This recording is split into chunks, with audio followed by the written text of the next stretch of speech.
Agri. Sa update po sa ating tinanim na mais, ito na po sila ngayon after 60 days. Mahigit. So, ayan na po sila yung Dekalb E2E2S na nabili natin sa Shopee.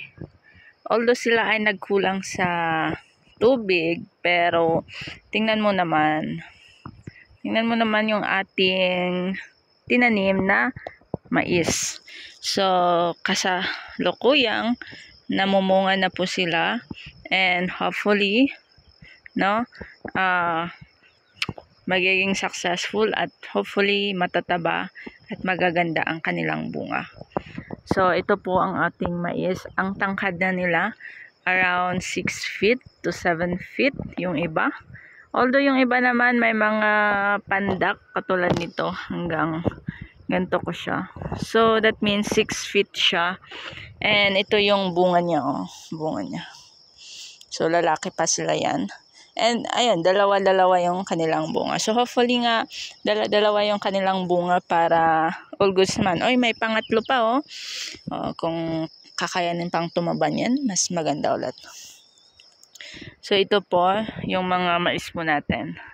Although may mga nagkulang talaga sa tubig sa banda doon, pero hindi natin nadiligan. Pero it's okay. And a little bit satisfied ako na namamangha ako dito sa maisan na kunting liit lang, pero ang gaganda ng kanilang mga tubo. Meron din tayong na-encounter na mga, ito yung mga ganito. Alam niyo ba to, yung ang problema ko dito is yung uod. Yan na-encounter ko. Pero in-sprayan ko ng konti-konting insecticide. Yung pang room insecticide pa yun eh. So, naalala ko yun yung in-spray ko. So, ayun, nakapag-umusad naman po tayo sa pagpapatubo. No? Tumubo naman po sila. And wala masyadong insekto. Pero meron pa rin mga ilan na mga insekto na umaatake. Ito po ay walang spraying matindi. Okay? And then, kunting abuno lang. Ang problema ko dito is hindi ko siya inabunuan ng pangalawa. So, kulang yung pag-abuno ko. Yan. Inaamin natin yan. Kaya, medyo sila ay mga payatot. Pero, kahit payatot sila, meron naman silang mga bunga. Ayan. Ito, katulad nito. Tulad nito, di ba ang tangkad nito? Tangkad. Tapos ito, ang tinangkad lang niya, hanggang dito lang, kalahati. So, feeling ko mag-ano na din to, magpo-flower. So, maybe kulang sa spacing. Ayun pa, oh. Nabansot to, nabansot. Nabansot yung ibang mais po natin. Ang pagkaalam ko kung bakit nabansot is, syempre, masyado silang dikit-dikit. Yes. And ayan. Masyado silang dikit-dikit. That's why nabansot yung iba. Pero hopefully guys, makakapag-recover mga yan. And at least makakapagbigay sa atin ng bunga. Ayan, tulad nito. Maliliit pa yung kanilang bunga. And hoping na lalaki pa yan. And hoping na ma-experience natin yung mga na-experience din ng mga napapanood natin na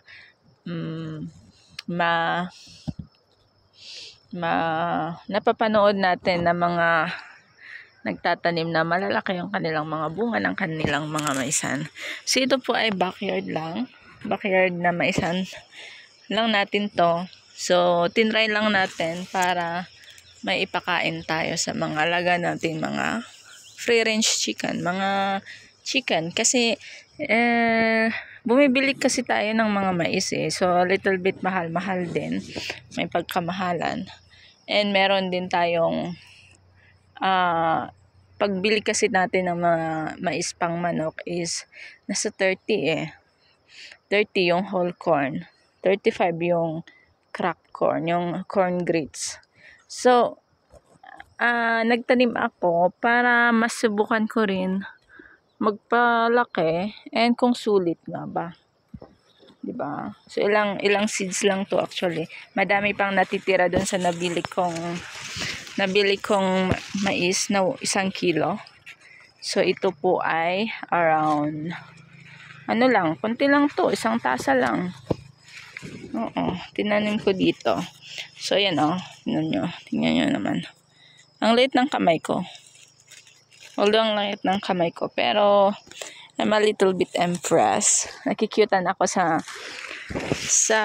pananim ko. Kahit sino naman siguro, no, nakikyutan sa pananim. Diba? Kahit kayo naman siguro, pag magtanim kayo, tapos tumubo yung tanim nyo, nakikyutan kayo. Ako kasi nakikyutan ako kahit na ganito yung mga itsura ng aking mga mais. Pero ang ganda naman ng mga tubo eh. And I'm so proud of myself. Sabi nila, dun sa napanood ko, 14 yung leaves ng mais po natin. Pero bilangin nga natin. 2, 4, 6, 8, 10. 2, 4, 6. Hindi ko alam, may mga 18 naman eh. Hindi ako sure. Ito yung unang atake ng insekto. Ito talaga yung problema ko, unang-una. Pero kumuha ako ng mga insecticide na pangbahay gamit sa bahay. Yung angel, ganon, inano ko sa dulo. So, nakapag-recover siya. And then yung susunod na dahon, okay yung susunod na dahon. Oo. Meron pa yung putol yung kanilang mga dahon eh. Like ganito, naputol. So, hindi ko alam, hindi naman kasi ganon kahaba, kalaki yung maisan po natin. Or hindi siya hektarya. Ilang meters lang to. Around 20 square meter lang siguro to. Charot lang. So, ayun nga guys, update po natin. And namumunga na sila. Totoo nga yung chismes na around siguro 100 days pwede na tayong mamitas ng pinakamalalaki.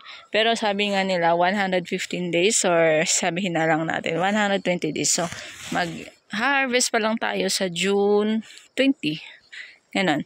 March 7 or 8 ako tinanim to. And harvest tayo sa around June ng kanyang mga bunga. So syempre i-update ko kayo sa ating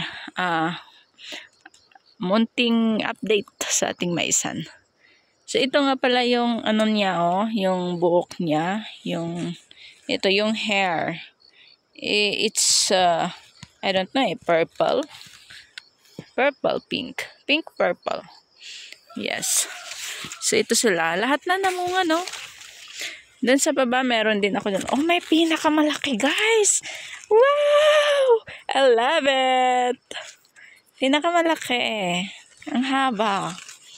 Ayan guys, ang haba. Ito pala yung decal dito. Ito. Nakakamangha.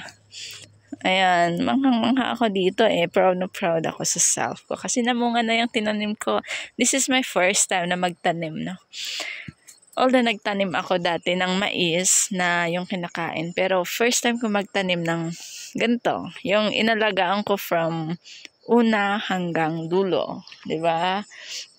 Actually inalagaan ko 'to. Nung nagtanim lang ako tapos iniiwan ko na. So bahala na yung mga parents natin sa pandidilig kasi nakikidilig yung mga tinanim ko. So now, ito na guys. Tingnan nyo naman. Wow, so pretty. Ayan Ayan guys. So, ayan. So yun lang yung update natin sa ating munting maisan. And totoo nga yung chismes. After 2 months, na sila. Malalaki na din sila. 2, 4, 6, 8, 10. 2, 4, 5.